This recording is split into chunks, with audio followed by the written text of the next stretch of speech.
আমাদের 15 বছর 17 বছরের যে যুদ্ধ, যে কষ্ট, যে অত্যাচার, যে অনাচার, যে ত্যাগ, যে তিতিক্ষা, সবচেয়ে বেশি ত্যাগ করেছে আমি বলবো আমাদের গণতন্ত্রের মাতা দেশনেত্রী বেগম খালেদা জিয়া, যিনি অসুস্থ অবস্থায় ছিলেন।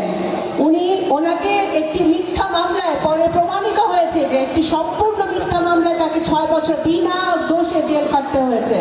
উনি আরো অসুস্থ হয়েছে। ওনাকে যিনি যখন হাসপাতালে ছিলেন ওনাকে বিষ প্রয়োগ করা হয়েছিল বলেও আমরা শুনতে পেয়েছি। সেই অবস্থায় উনি আরো অসুস্থ হয়েছে।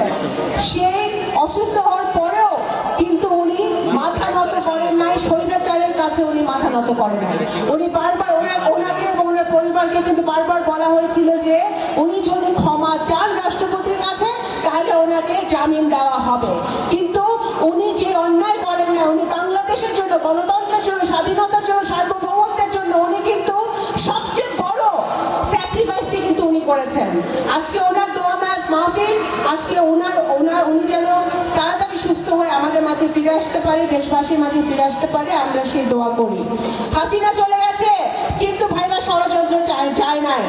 এবং সবচেয়ে দুঃখজনক হচ্ছে আমাদের মধ্যে 15 বছর ধরে যারা ছিল না, যাদেরকে আমরা দেখি নাই, যারা কখনো কোনো আন্দোলন সংগ্রামে ছিল না, তাদের ঘাড়ের উপর সওয়ার হয়ে আজকে আওয়ামী লীগ ফিরে আসতে চাচ্ছে। আজকে আমাদের সেই জন্য সজাগ থাকতে হবে। সকল রকম ষড়যন্ত্রের ঊর্ধ্বে রেখে আমাদেরকে দলকে ঐক্যবদ্ধ রাখতে হবে, জনগণের পাশে থাকতে হবে।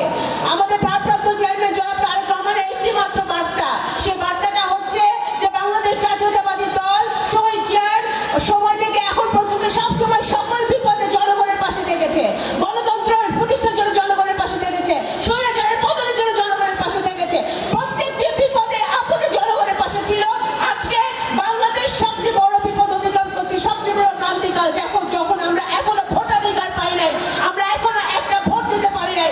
আমার সামনে বহু আমার ইয়াং জেনারেশনের ভাইরা আছে, বোনরা আছে, তারা এখনো একটা ভোট, একটা ব্যালটে ভরতে পারে নাই স্বাধীনভাবে।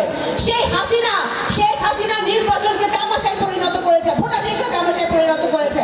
সেই নির্বাচন ভোটাধিকারকে ফিরিয়ে আনার জন্য আজকে আমাদের যে যুদ্ধ, সেই যুদ্ধ আমাদের চালিয়ে যেতে হবে। অন্তর্বর্তীকালীন সরকারের প্রতি আমাদের